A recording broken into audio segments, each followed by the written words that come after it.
Welcome to the Savvy Dentist podcast with Dr. Jesse Green, the show where great dentistry meets great business. Listen in each week as we bring you an inspiring person who will share their story, ideas and business techniques to help you create a practice and a life you love. And now introducing your host, Dr. Jesse Green.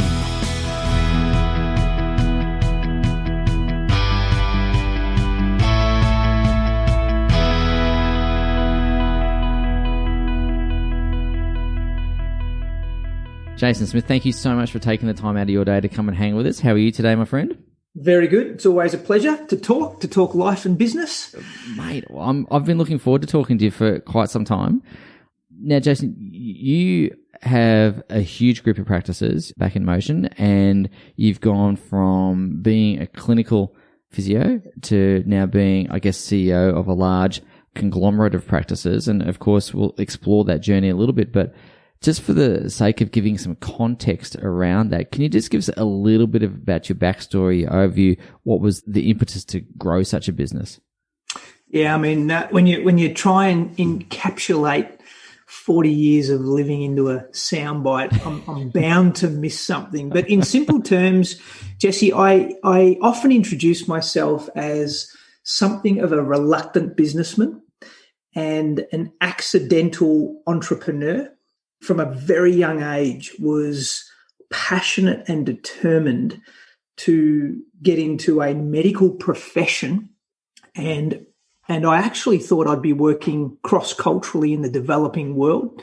Had a really significant defining moment as a young fella, and I thought I'd become a medical missionary. And so I had my heart set on either medicine or nursing. I didn't even know what a physio was.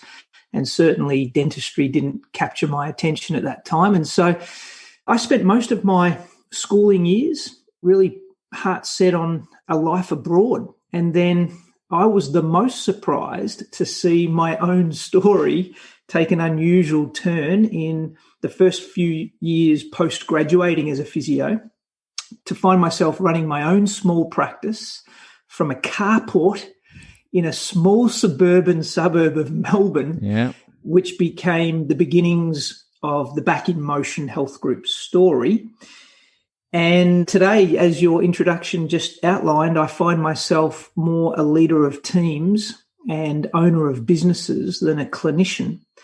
But the wonderful part of it is the business is an economic engine for us to do wonderful things, both here in Australia and across some of the poorest parts of the world. So in a strange way, I am living out that childhood dream, but just not the way I thought I would. So it's been a really interesting journey. And you know, I think you get to choose your own adventure. I feel like in part of this, I haven't chosen it. It's chosen me. But, you know, no regrets. Here I am and enjoying the ride. Well, that's fantastic. And I'm a bit of a believer that life chooses you as well, because certainly in my own life as well, I had a very different picture of where I thought my life would end up compared to where it has ended up. And I think that's part of the beauty of life as it unfolds before you. And I think, you know, just starting from that journey of the carport in, I think it's Wantirna, is that, if I'm correct? Scoresby, which nobody would have even known that suburb up until about 10 years ago, and somehow it made its way onto the Channel 10 weather map. Oh, wow. As that iconic suburb that the Eastlink Freeway ripped through. But up until then, nobody even knew where Scoresby was. But yes, it's very close to Wantirna. Yeah, lovely. So I wanted to ask you, you know, going from there to where you are now is obviously a massive journey. And of course, we can't condense that to a soundbite. We can't condense it probably to one podcast episode, but we're going to give it a red hot go. What I wanted to ask you around that is, when you were clinically hands-on doing the you know, patient-facing sorts of work, I guess firstly, did you enjoy that type of clinic work? Did you always know that you wanted to grow this kind of business, or did, once you're in that physio clinic, did you kind of go, this is great, but I'm thinking there might be more to my life than being hands-on? What was that thought process as a young physio? Yeah, so if I'm a reluctant businessman and an accidental entrepreneur, then I am definitely a passionate physio. So actually, I love the clinical work. It was the bit that really floated my boat. As an undergrad, I got well and truly sucked into the vortex of the clinical research and best practice and evidence-based care. And I read broadly outside the core curriculum. And when I started to practice, nothing thrilled me more, Jesse, than 15 patients in a day and being able to get to the end physically exhausted but emotionally tanked up and being able to materially change outcomes in people's lives. And so I'm a clinician at heart, which has been a very interesting journey for me because it's a huge frustration at times to be trapped in a boardroom or behind a keyboard or to be wrestling with financial statements or strategic documents when actually my heart, my first love, was always in the consulting room. But when people ask me that question and I give a response like that, they think then I must have regrets. And there's a big difference between me missing the clinical work, which there are days I absolutely do, and nothing more so than when we launch a new practice and I walk through a beautiful state-of-the-art centre and I think, oh, I could just work here. It would be such a dream. Yeah. But it's not regret. It's just I miss it. I love it. I enjoy being engaged still in it. But no regrets because I could never achieve all that my heart wants if I just stayed as a clinician treating 15 patients a day. I would have made a difference in those handful of lives, but the leverage of influence I can have with the scale of our network gives me much greater impact, and there is something beautiful and fulfilling about that too. It's interesting you talk about impact because that was the first word that popped into my mind as well is, it's one thing to sit in your four walls of a surgery or treatment room and think about the difference you make for those individuals, which is no doubt profound and impactful in its own way. But it seems to me that the people I speak to that ultimately scale up their business are the ones that are driven by a desire to have a broader impact.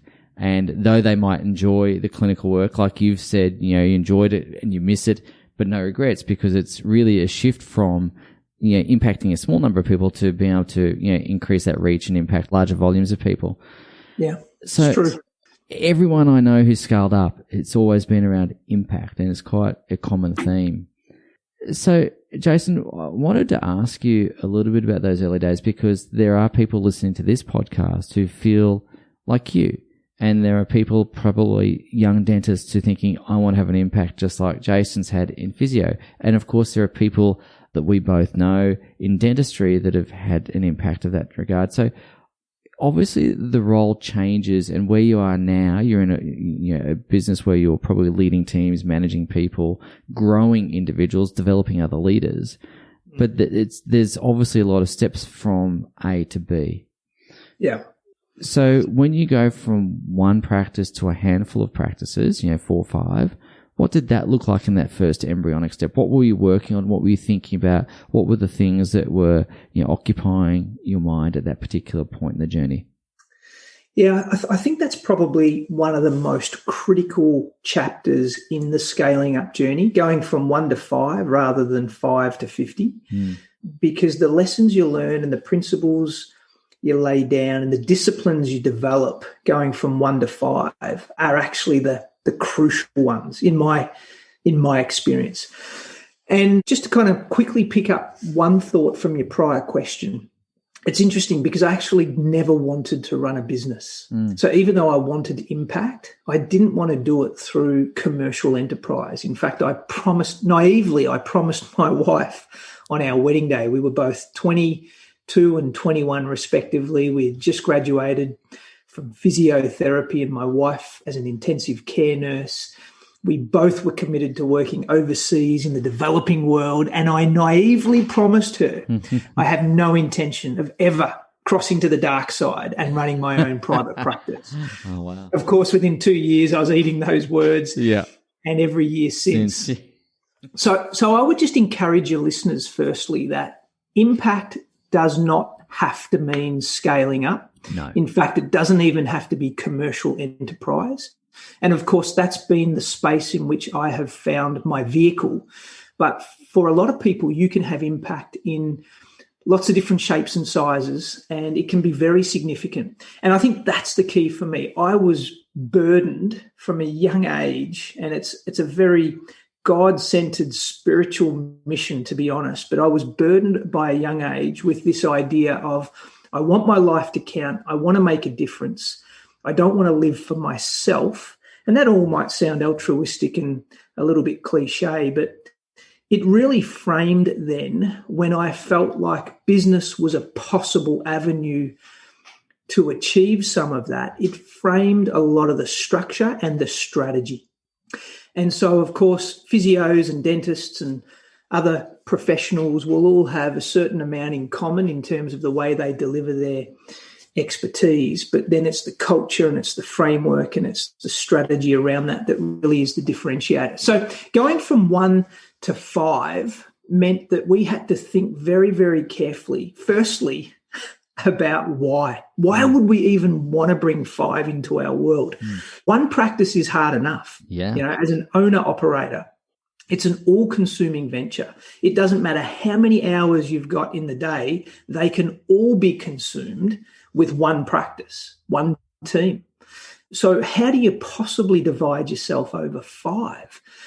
And in fact, I was talking to someone only yesterday, a physio, who rang me for some mentoring, and I kind of gave the analogy of it's a little bit like raising a puppy. So when you raise a puppy, or even raise a child, I've got 4 kids. When you raise a puppy, though, you know, you go through the toilet training and the barking and the sleepless nights and the digging in the garden, all of the pain, and then you somehow train it to get to a point 9 months in where it's actually now a loyal, welcomed member of the family, and the puppy just returns love in spades. But you've gone through 9 months of pain and suffering to get there. Yeah. And then someone comes up with a bright idea in the family of having a second dog, and you forget all of the work you've got to train that puppy for it to become a disciplined member of the family. I think it's the same with businesses. You run one business, you put everything into it, you get it humming, it's systemized, it's process-driven, customers, patients are getting great experiences, staff love the leadership and culture, and you almost drink your own Kool-Aid and think, this hasn't been that hard, because you've forgotten the 9 months or 9 years of intensive effort you have invested into it. And you start a second one thinking you just have to add water. But what happens is in the second and sometimes third practice that you start quickly, you take shortcuts that you didn't take in the first one, and they underperform. They become a drag on your resources. They're unprofitable. The culture leaks. The vision drifts. The client or customer or patient experience isn't the same. And you end up bringing the primary flagship down with it. And so I think the disciplines around making sure you have a format for that business, and you give similar attention and time and investment of effort into your second and third practice sets then a trajectory and a pattern for the rest of your scaling experience. But if you get those second and third wrong, or in my case, I did 6 in the first 2 years after deciding to scale. So I ran one practice for 5 years. One, just a single location, really honed my skills.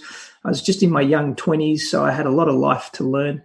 And then when we decided to scale in the 5th year, we did 6 in 2 years, and I really proved the concept before we went on to a more accelerated scale.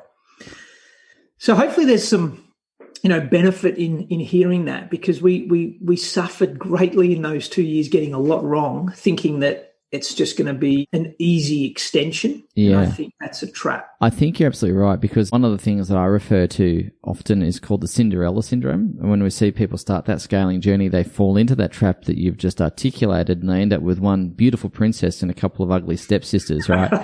And it's because the same discipline hasn't been applied, the shortcuts may have been taken, or perhaps the format wasn't honed well enough in practice number 1 for replication. So I want to just keep in this time period or this growth period of 1 to 5, because I think that there's a lot of people who'll probably be in that space at the moment. Specifically, I want to ask you about those disciplines, the culture, the vision, And so I wanted to just get a bit of a clear idea of what you think are those key disciplines that need to be in place for in practice 1 to start with, but then need to be absolutely transposed word for word without shortcut into practices 2, 3, 4, and 5. What are those key disciplines, please, Jason? So I'll give you a handful, and obviously there's potentially hundreds, but a couple of key themes that I think really need focus around is clearly you and I and your listener as the founder can't be in any more places than one at a time, right? It's a truism that we have to accept quickly. So I think one of the keys for us was that every location had a designated principal who had delegated responsibility so that that location could carry with decision-making and be empowered in some key responsibilities with me not having to be present. So that's a really important principle. Anyone who tries to oversee or carry a lion's share of decision-making over multiple locations, I think, is being duped into believing they can do more than they really can, and they will bottleneck their own growth and performance. So it doesn't mean you won't have oversight. It doesn't mean you won't bring accountability, and it doesn't mean you won't have influence of leadership and vision, but you should empower an individual on a site basis. So that would be one of the things that we learned really early, because I think for a year I tried to run 5 on my own, and I spent more time in the car and on the phone, but not physically present, giving all of myself to any one at any given time. And with that person, sorry to interrupt you, mate, with that person, you spoke about a clinical person. So is that in your case a physio, or would you have had a practice manager in each location? Yeah, in our case, it was a senior clinician, but it was a senior clinician whom we had identified had attributes beyond just clinical competency. So they had leadership attributes, and if they were a bit light in that area, that would be the focus of our resourcing around them. So we would develop them in their leadership attributes, because I think the role is more than clinical. But I think it serves well to have a senior clinical figure in our context, because it meant they could actually cover both sides of the ledger. They could look after leadership and commercial elements, but as well as the most critical, which is healthcare, patient care. A practice manager would have felt very limited in that second bucket. Yeah, I agree. That's a really interesting point. So just on that, so when you've identified, because again, I just want to dive into that for a second, because there's obviously a talent identification process that you're running in that somewhere in there, and obviously a talent enhancement process as well. I think it's the latter. Yeah. I really do. I'm a firm believer. It's a DIY project. Yeah. So just before we get back to those disciplines, I don't want to take us off course, because we'll come back to that, but can you just speak to that for a moment? And that might be something we have to come back to as well, but I'm curious to ask about that.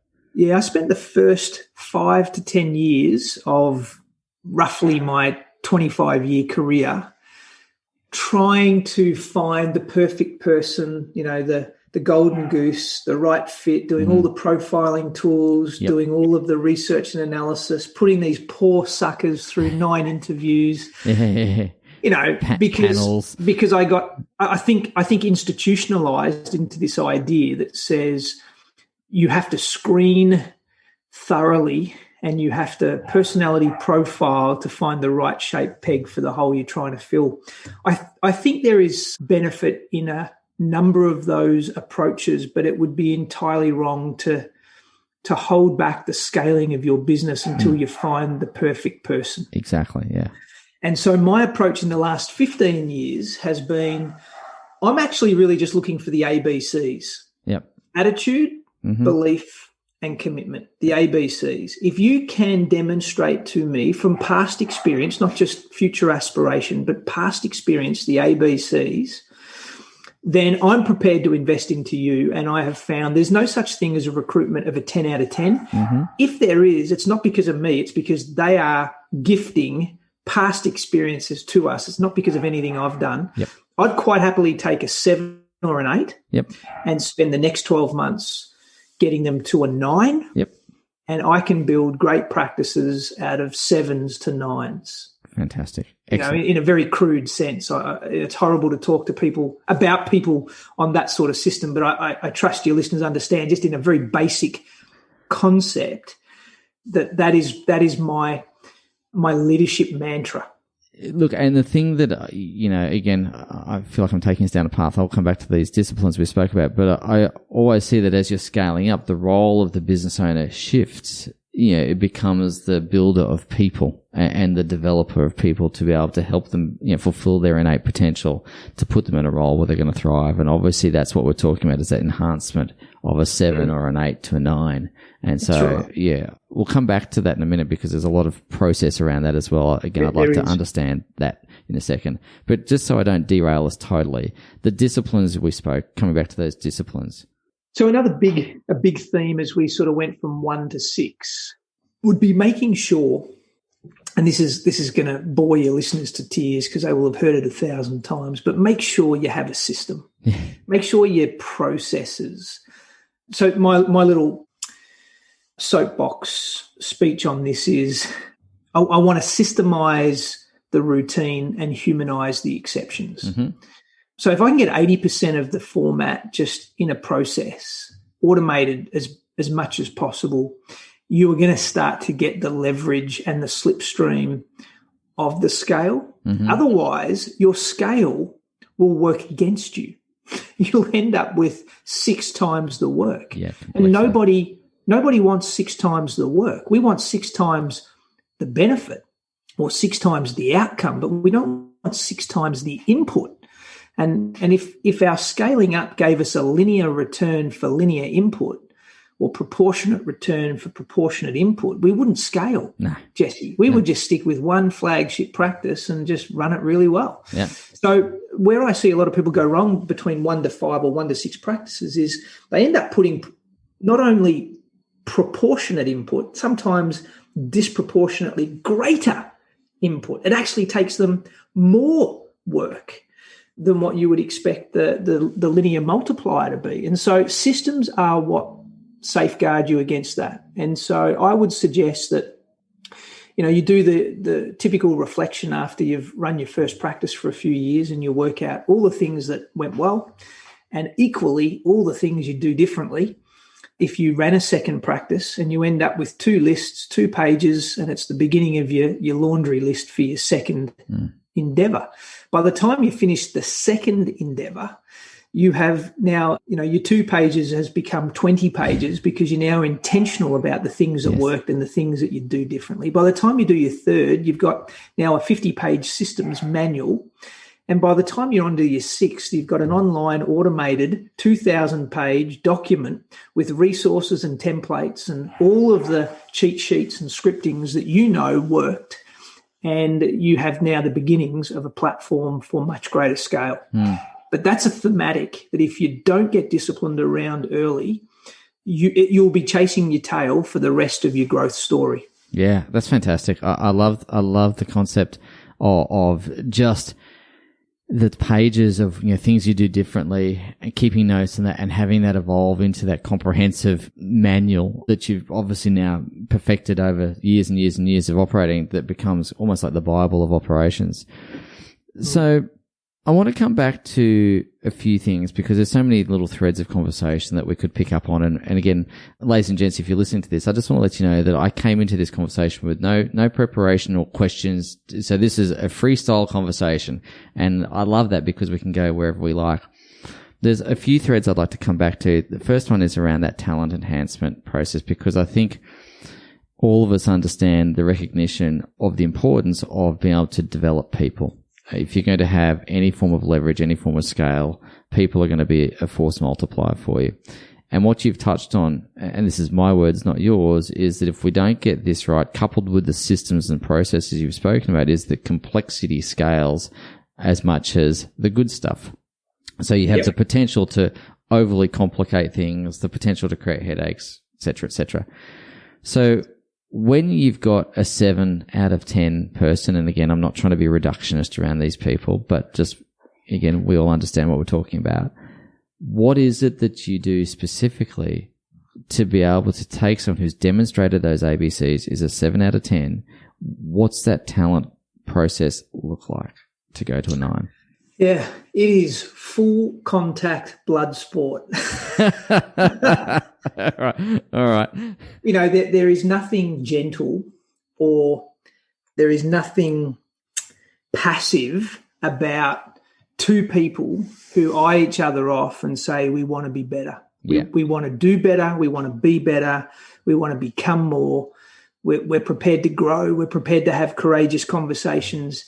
We're prepared to be held to account. And so I talk about this as being, you know, hand-to-hand combat. This is what Sun Tzu might call the art of war, the real art of war. Yeah. Leadership face-to-face in a local team rather than this big pulpit leadership or, you know, corporate leadership where you might just send an email to 1,500 people. No. This is you and one other person having hard conversations every day about what your expectations are and what they need to do to get there. And I think one of the big things that I have learnt in helping develop others, and it's a coaching and facilitation role, Jesse. You know, it's not a dictatorial instructional role. One of the big things I've learned is I have to let them fail. I have to give them enough rope that they might hang themselves but not kill themselves. And so I've got to be there to take the slack off the rope if they fall. But unless they are literally hanging in the balance for a little bit, feeling the weight of some of their decisions and the implications, you know, the consequences of some of their decisions, even if it's just momentary, then the learning effect is hugely diminished.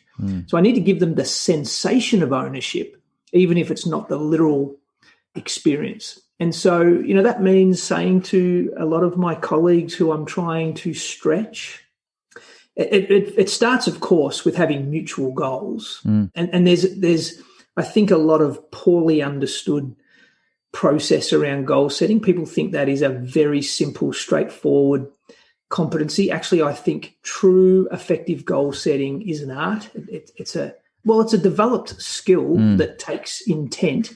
It's not flippant. It's quite intentional. It's very strategic. But once you've got mutual goals, it's giving people latitude to make mistakes on their own time, on their own logic, and then being quick to swoop in and help them debrief on that, so that actually the life that taught me becomes the life that teaches them.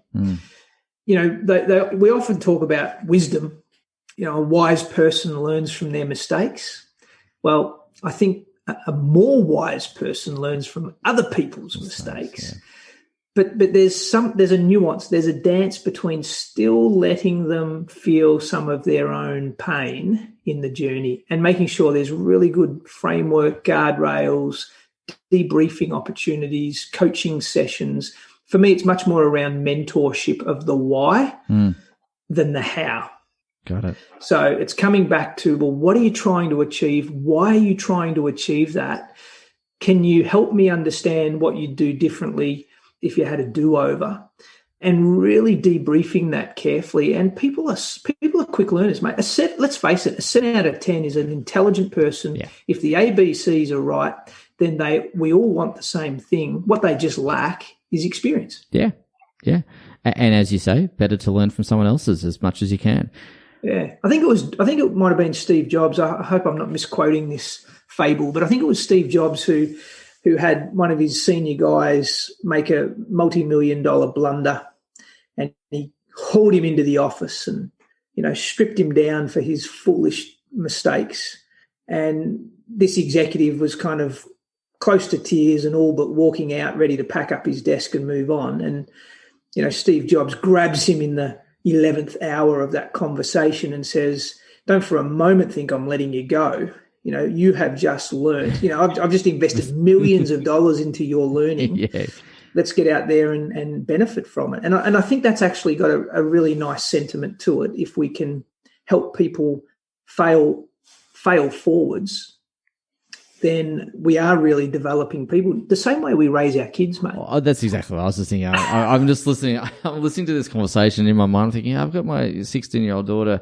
Again, it's the same thing. We're giving her enough rope to be able to make some decisions, to feel the consequences of those decisions. But again, there's some strong guardrails in place to make sure it doesn't go too haywire. I really have enjoyed talking about those particular principles of developing people. And of course, we're honing in on this period of 1 to 5, 1 to 6 practices. But again, it's another step again. So what was the next level for you from 6 to what? What was the next jump? Was it 6 to 10, 6 to 15, 6 to 20? What? Yeah, for us, it was 6 to 40. Yep. And that's a very specific number in our story, because between 6 to 40, somebody came in, well, at around the 12 practice stage, somebody came and tapped me on the shoulder and schooled me in this idea that, Jace, you can't run this from your kitchen table at home. You can't fly this rocket by the seat of your pants. You need to professionalize your management. You need to, put infrastructure in place. You need to spend some money, buddy. Don't run this like a backyard business. Yep. And we did what everybody else presumably is taught to do, and put in a conventional top-down hierarchical model. Yeah. We had a board.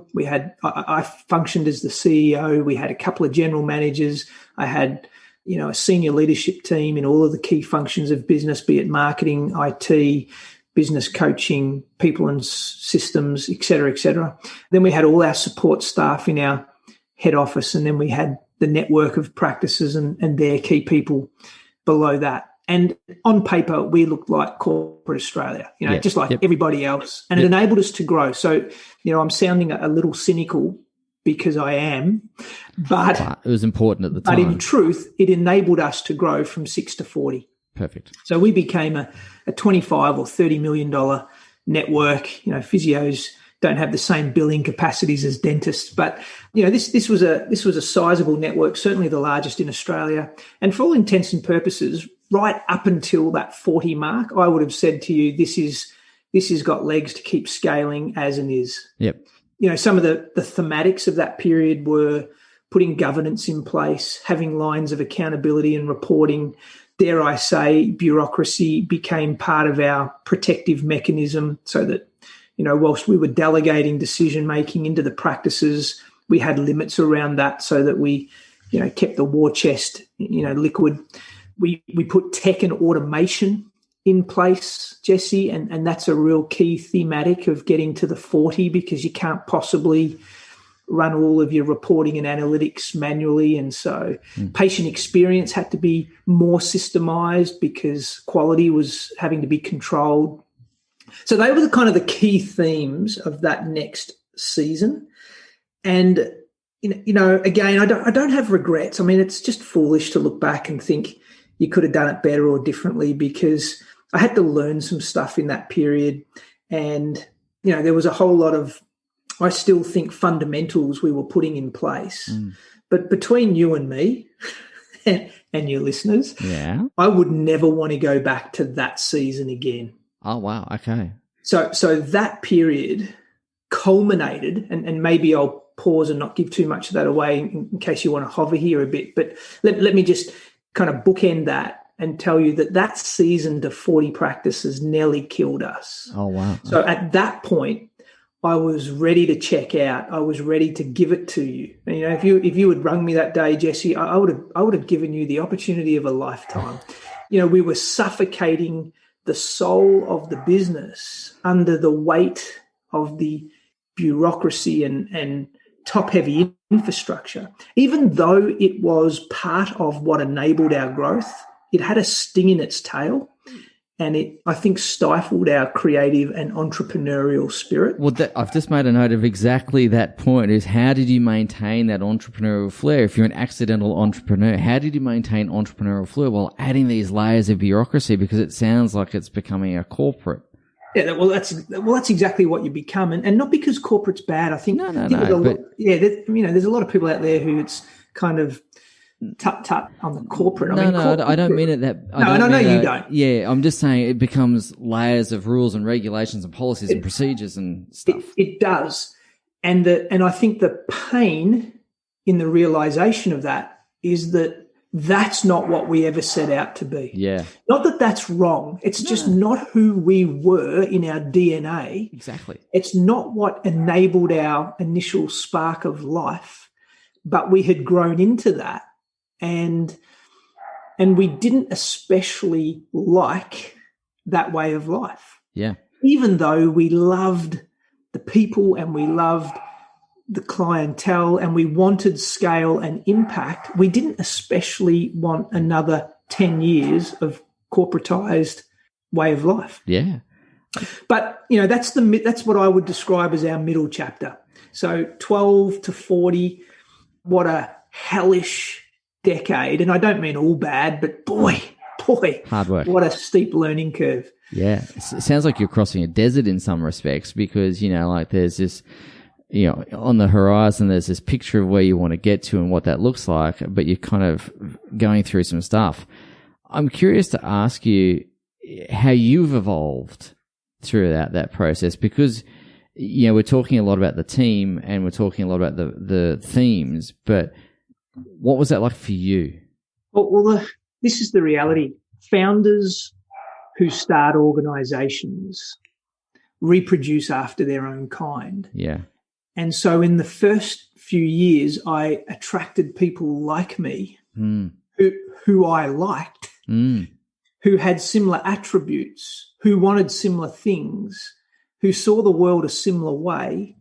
And, in that little naive bubble, everything felt beautiful. Of course, we had huge glaring deficiencies because we were all similar, but we also had great alignment. And then as you grow and your composition of team expands and, smart people help you recognize that you don't have everything you need to get the job done and you recruit people unlike you end up with a more balanced framework of people. But the truth is the organization still carries the heart and soul, I think, of the founding DNA. And so for me, for our organization to grow, it imposed on me faster growth than anybody else. So the personal journey in this is actually the real Shakespearean tragedy. That's the real Hollywood plot. Yeah. I can talk all day about, the principles of business, but actually the more interesting, the more personal and intimate conversation is the one that the individuals go on. And so I would say it has been specifically in Back in Motion, 20 years of gut-wrenching. It's like an ECG chart if I plotted it. I have had incredible highs and earth-shattering lows, and I've spent most of my time oscillating between the two, not really enjoying steady state at any given time. And personally, my leadership has been challenged beyond what I thought was my breaking point multiple times. In fact, I would describe 3 defining moments in the 20-year story where I could have just as easily buried it in a box and gone and done something else. And I'm really glad I didn't, but that just gives you the sense of the desperation that you can get to at different points. And then you have a leadership breakthrough. You have a personal breakthrough, actually. And we just use the word leadership as a bit of a black box catch-all phrase, but you have a personal breakthrough that helps, in my case, helps me refocus on my purpose and do something different about how I'm working and how I'm living, which unleashes new potential for the whole organization. Because I set the lid. I really do believe that. I set the lid. And the day the organization wants to break through the lid that I've set and I can't lift, I'm really now having to hand this on to somebody more capable. And I'm okay with that. Yeah, I have a thought actually around that. And again, the listeners on this show will be familiar with this thought, but Jason, I'd love your perspective on it. And that is the business will never outgrow the leaders. And my thinking around that is that if the business wants to grow beyond the leaders, either the leader needs to grow or the leader needs to step aside and let someone else take the reins. How do you feel about that comment? Yeah, I think there is an undeniable interrelatedness or nexus between the leader's heart, vision, and capability. So they're all quite different things. And the organization's realization of growth. So I think there is an inextricable link between those two. I think organizations, and by that I mean dental practices and physio practices, right through to whole nations, if you think of them as an organization, I think they always have the potential to become more and better than the leader. And that's where I think your point rings true, that either the leader has to adapt faster than the organization's potential for growth, or a new leader is required to realize the potential. Yeah. But I've always thought, and I think John Maxwell, one of my favorite writers on leadership matters, he's a prolific author on these matters. He always talks about the fact that the leader sets the bar. And that's a pretty weighty responsibility for all of us to take, because some of us are pretty poor leaders. And, I'm speaking of myself. Our leadership attributes can be left wanting on some days, and we're the ones setting the bar. You can't give the organisation something you don't have. You can't expect of your team something you haven't been able to model or give. It doesn't mean they won't gift you with something, but it's an unrealistic expectation. And so it puts a huge burden of responsibility on the founders and owners to make sure they are more committed to ethical and integrous leadership than they are committed to clever business strategy. Absolutely. Just in your own leadership journey, Jason, where do you think, obviously I'm assuming that you're fallible like the rest of us, and I'm assuming there's been a misstep or two along the way. Can you think of something that you just, with the benefit of hindsight, you look back on and go, that was not my finest hour, that is going to be useful in terms of sharing so that other people can learn from that, rather than, I don't mean it in a self-flagellation point of view, but where's the lesson in that? What would be something? Well, I have so many to choose from, Jesse. Well, it's hard to pick a shining example because they're all so noteworthy.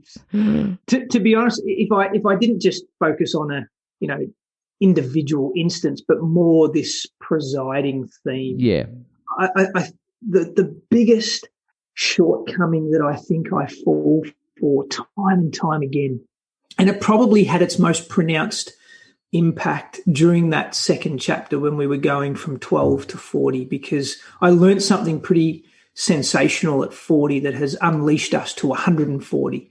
But the thing I think, I've had so many people coach me over the years that, Jace, you're too soft, you're non-confrontational, you believe the best in people, you're naive, actually, Jace. You're very naive, you're unreasonably optimistic. And as a result of all of those veiled compliments, because they're not really compliments at all, they have a dark side, all of those comments kind of converge to saying that I have spent a lot of my commercial career carrying this sense that I have a big exposure towards people who would want to take advantage of me. Oh, wow. And I have had lots of tangible experiences where people have taken advantage of me. And so this is me being really candid. Yeah. And I hope my words don't come back to bite me in the future. But I think the area where I have failed so often over and over is that because I have had that caution given to me, I can actually go to the extreme other end when I'm cornered or I'm feeling under pressure, when I'm not at my best, and I can actually sense that the world is trying to get me and I become unreasonably rigid. And that actually is a regret. So I have multiple scenarios, multiple specific circumstances where I think, oh, Jace, I could have played that so differently. I could have been a lot more forgiving or a lot more flexible in the way we considered the next step, rather than it having to be a black and white scenario. And I think that really was the theme of that 12 to 40 years. I mean, everything was rigid. We have a system, we have a process. If you don't fit the mold, it doesn't make you a bad person, but you're just not welcome on the team, because I had it drilled into me that I had to be much more disciplined. And I think some of that is right, but I took it to an extreme. Yeah. And I've spent the last 10 years intentionally trying to round out those edges. And I think it's given our organisation freedom of movement. And I'm really grateful for the people who took a risk on me and brought all that to my attention. But I hope that makes sense. Believe me, it makes perfect sense on so many different levels for me. It feels, in a sense, you've been reading my mail, but I can relate to that on a very personal level. I wanted to ask you, just because I think the story would be incomplete without asking you, what was that turning point at 40 that unleashed the next phase of growth? Because there's obviously some inflection point there. And could you just describe what that insight or learning or pivotal moment was?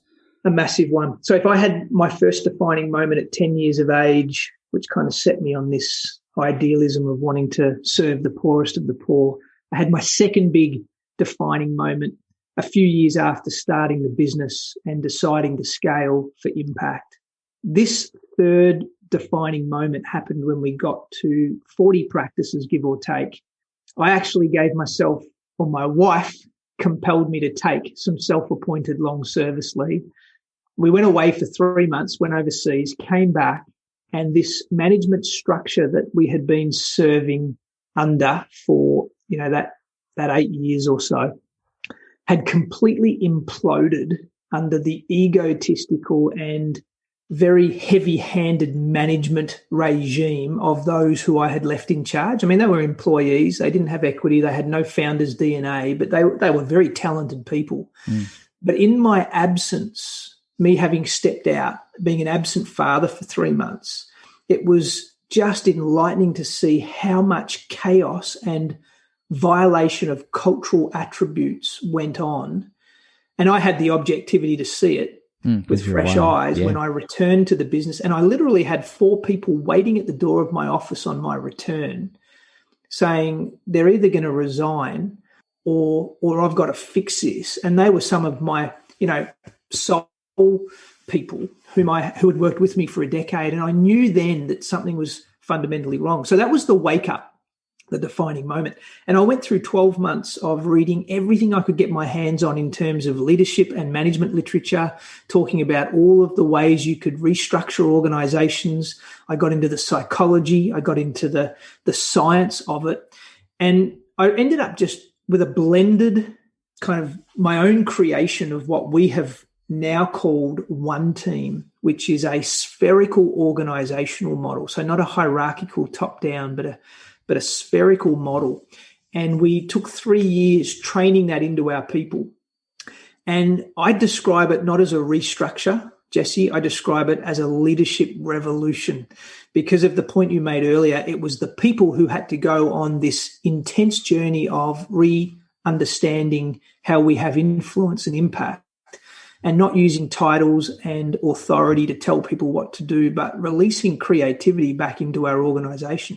I overnight detitled my entire management team. I blew up the conventional structure and we started to bring in this new ethos of leadership over management. So we don't want a management culture. We want a leadership culture. And that's not meant to be cute. That actually means something very specific in our story. And we put that in place in 2013. At the same time, we set a very ambitious, arguably unreasonable objective of doubling our organisation in 3 years. Wow. That had taken us more than 12 years previously to build. And we achieved that because our management structure no longer was an inhibitor and our leadership culture became an enabler.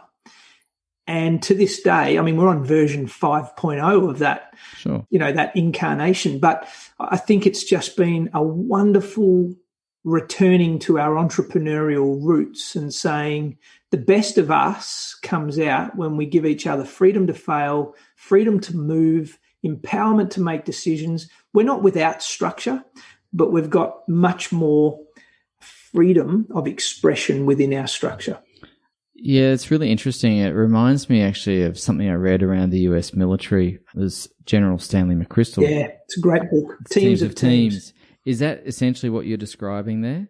Well, it's funny because I read that book after I published one of my own. So I was giving some keynotes on this story that you're asking me about now at some industry conferences, and I ended up getting in conversation with a publisher, and they wanted that story told with a case study, and I ended up documenting 50 lessons that we learned in that 3-year intense revolution. And somebody gave me Stanley's book at the conclusion of that whole process, and I think there are certainly lots of congruent themes between what we were living and what he described, and he's very articulate. He's an exceptional author. Yeah, he's very good. He obviously has a very sophisticated explanation for a lot of what they experienced, whereas ours just became a lived reality. Yeah. But yes, there's a lot of similarities. So for your listeners, if they want to read Team of Teams, and the book I wrote is called Outside In, Downside Up Leadership. And it's because we felt like we went into a washing machine for 3 years and got, pulled in all different directions, but we came out clean and tidy, and it became the impetus for new growth. Yeah, and just for the listener, because I've got the notes here around the book as well, it's Outside In, Downside Up, 50 Insights from a True Story of Remarkable Organizational Change. If people would like to get that book, mate, where's the best place for them to grab a copy and to read it? Amazon or local? Oh, look, you'll get it on all the on-site bookstores. There's audiobook, there's ebooks, there's hard copies in most of the major Australian retailers. So and if you're really stuck, you just go to my website, jasontsmith.com. Perfect. Jason, your story is remarkable. And what I think is remarkable about this story is that very early seed around the altruism, wanting to have impact, to do things for other people, to live a life of service, has really been a theme that's come through whatever stage of your growth, whether it's one practice, 1 to 6, 6 to 40, 40 to 140 plus, right? I can see that theme going through. And what's remarkable to me is not just the business that you've created, but the person you've become and needed to become to create that business, to fulfill that vision. And ultimately, I feel this is just a personal philosophy that half of the vision or the realization of the vision is not just the realization of the vision, but who you become or who you need to become to fulfill it. And I think that's a really remarkable journey. So I really wanted to say thank you for being so open, candid, and generous with your journey and your self-expression around that. So thank you. You're most welcome. It's always fun. It'd be great to hear more of your story someday. All right. Thank you, mate. I really appreciate your time and look forward to catching up soon. Excellent. Thank you for listening to the Savvy Dentist podcast with Dr. Jesse Green. For more free tools and resources, join the free Facebook group. Visit drjessegreen.com/Facebook. And for more episodes, visit drjessegreen.com/savvydentist.